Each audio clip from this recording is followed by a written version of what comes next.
ये high risk pregnancy क्या होता है, यहाँ पे क्या होता है, गर्भावस्था है लेकिन यहाँ पे थोड़ा रिस्क बढ़ गया है।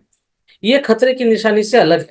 खतरे की निशानी में क्या होता है, पहले से ही कोई हाई रिस्क नहीं रहता है, नॉर्मली प्रेगनेंस रहता है और उसमें कभी ना कभी कुछ कुछ प्रॉब्लम्स हो जाते हैं। लेकिन हाई रिस्क प्रेगनेंसी जो है वो पहले से ही कोई एक रिस्क है जो चला आ रहा है और उसमें हम लोग प्रेग्नेंट हो जाते हैं। तो आपका ये भी जानना थोड़ा जरूरी है। कहीं अगर आप हाई रिस्क प्रेगनेंसी के ग्रुप में अगर हैं तो आप थोड़ा सावधानी बरत सकेंगे थोड़ा जानने के बाद, तो ये डिस्कस करना जरूरी है, इसलिए मैं इसको यहाँ पे डिस्कस कर रहा हूँ। जो हाई रिस्क है प्रेगनेंसी, ये थोड़ा कॉम्प्लिकेटेड प्रेगनेंसीज हैं, इसलिए क्योंकि यहाँ पे पहले से ही कुछ रिस्क फैक्टर हैं। पहले से ही जो रिस्क फैक्टर हैं वो एग्जिस्ट कर रहे हैं। आप हो सकता है आपके प्रेगनेंसी से पहले एग्जिस्ट कर रहे हो और हो सकता है जस्ट प्रेगनेंसी शुरू हुआ और आपका रिस्क फैक्टर आ गया है। तो पहला रिस्क फैक्टर जो है, आपकी प्रेगनेंसी अगर 16, आपकी उम्र अगर 16 साल से कम है या 30 साल से ज्यादा है तो ये एक रिस्क फैक्टर है। 16 साल से अगर कम होता है एज, तो ये बॉडी जो होता है, जो शरीर होता है, वो प्रेगनेंसी के लिए तैयार नहीं है। तो लेकिन बॉडी प्रेग्नेंट हो गया है, तो ये एक रिस्क फैक्टर है। सिमिलरली जो 30 साल जो है, 30 साल से आगे या 30 साल के ऊपर वाले जो महिलाएं हैं उनमें भी क्या होता है, बॉडी भी उस टाइम अब उतना रेडी नहीं रहता है कि वो एक प्रेगनेंसी 9 महीने तक झेल सके विदाउट एनी कॉम्प्लिकेशंस। तो ये भी एक हाई रिस्क है। दूसरा हाई रिस्क जिसके हम लोग अक्सर डॉक्टर्स बात करते हैं वो है, आप पहली बार माँ बन रही है और आपका हाइट अगर 140 सेंटीमीटर से कम है, 140 सेंटीमीटर उससे कम है, तो ये भी एक रिस्क फैक्टर है। क्योंकि शॉर्ट हाइट होने से जो पेल्विस होता है जिसे हम पेडू बोलते हैं, वो भी छोटा रहता है। तो बच्चा जो है जब डिलीवरी होता है तो उस समय कुछ ना कुछ प्रॉब्लम्स होते हैं। तो ये भी एक रिस्क फैक्टर है। माल प्रेजेंटेशन, जैसे नॉर्मल प्रेजेंटेशन में क्या होगा, बच्चा आपका जो नॉर्मली जो होता है सर जो नीचे रहता है, जब भी बच्चा जब जन्म लेने से पहले सर नीचे आ जाता है और वो डिलीवरी होता है। लेकिन माल प्रेजेंटेशन में क्या होता है, बच्चा नीचे पूरा नहीं आ पाता है, कूल्हे आ जाता है कभी, जो पहला प्रेजेंटिंग पार्ट हो जाता है, या तो फिर ट्रांसवर्स रह जाता है, मतलब उस नीचे एकदम ना आते हुए सीधा रह जाता है पेट।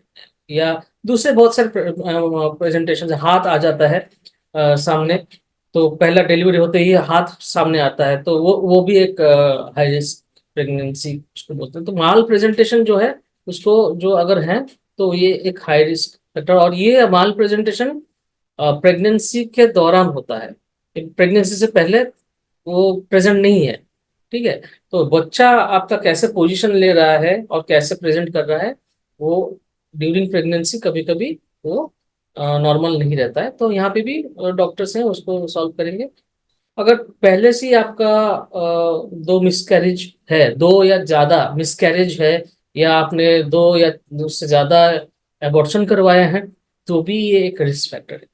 और एक रिस्क फैक्टर ये है कि अगर पहले ही आप प्रेग्नेंट थे और जो बच्चा था वो गर्भावस्था में ही पेट के अंदर ही उसका देहांत हो गया, तो मर गया था, तो इंट्रायूट्रिन डेथ बोलते हैं या स्टिल बर्थ है, वो सब कंडीशंस अगर पहले से ही है तो ये अभी आपका जो प्रेगनेंसी है ये एक हाई रिस्क प्रेगनेंसी बन सकता है।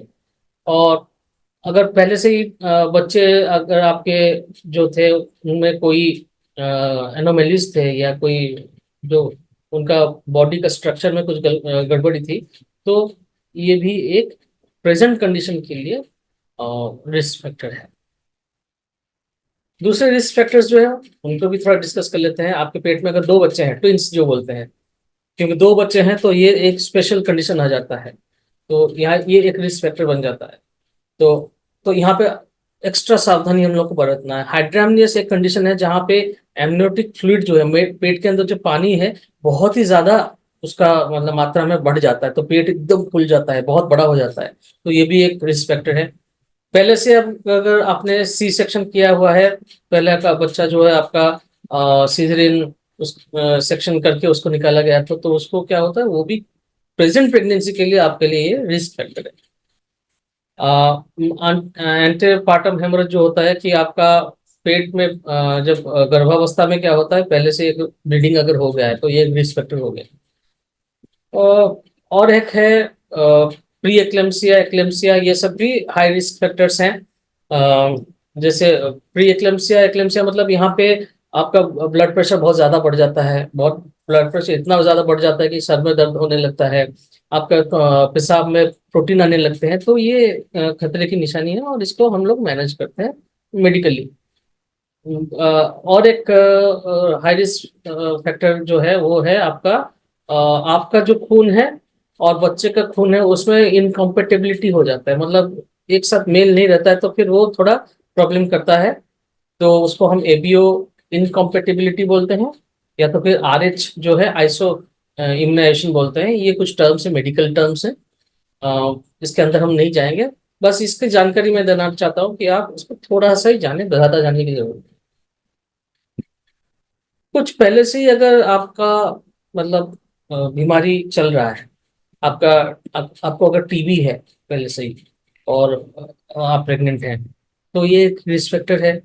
आपके किडनी में डिजीज है, किडनी अगर ठीक नहीं है तो भी ये एक रिस्क फैक्टर है। थायराइड का प्रॉब्लम है, या आपको किसी महिला को साइकेट्रिक इलनेस है, तो भी ये रिस्क फैक्टर है। दिल की बीमारी है, एपिलेप्सी है, वायरल हेपेटाइटिस है, इवन मलेरिया और एचआईवी भी अगर है किसी महिला को, गर्भवती महिला को, तो ये भी हम लोग हाई रिस्क फैक्टर्स में गिनते हैं और उनके लिए स्पेशल मैनेजमेंट टेक्निक रहता है, उनको मैनेज करते हैं।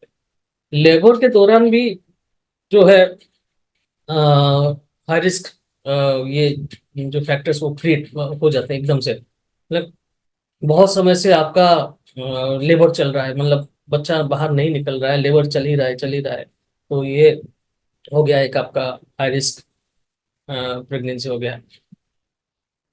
बच्चा बाहर निकलने से पहले उसका हाथ या पैर या जो नाल है वो निकल आया, तो ये सब चीजें जो है हम लोग उसको हाई रिस्क प्रेगनेंसी में इंक्लूड करते हैं।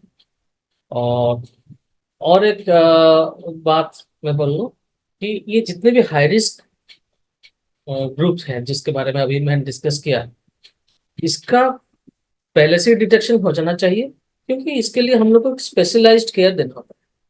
तो डॉक्टर उसका स्पेशलाइज्ड केयर देते हैं, कहीं और जाने की जरूरत नहीं है। आपको अगर कोई भी प्रॉब्लम है तो आप सिर्फ अपने मेडिकल डॉक्टर जो है उनके पास ही जाएं, क्योंकि ये कंडीशंस जो हैं वो इसको हम लोग सॉल्व कर सकते हैं, उसको अच्छे तरह से मैनेज कर सकते हैं हॉस्पिटल सेटअप।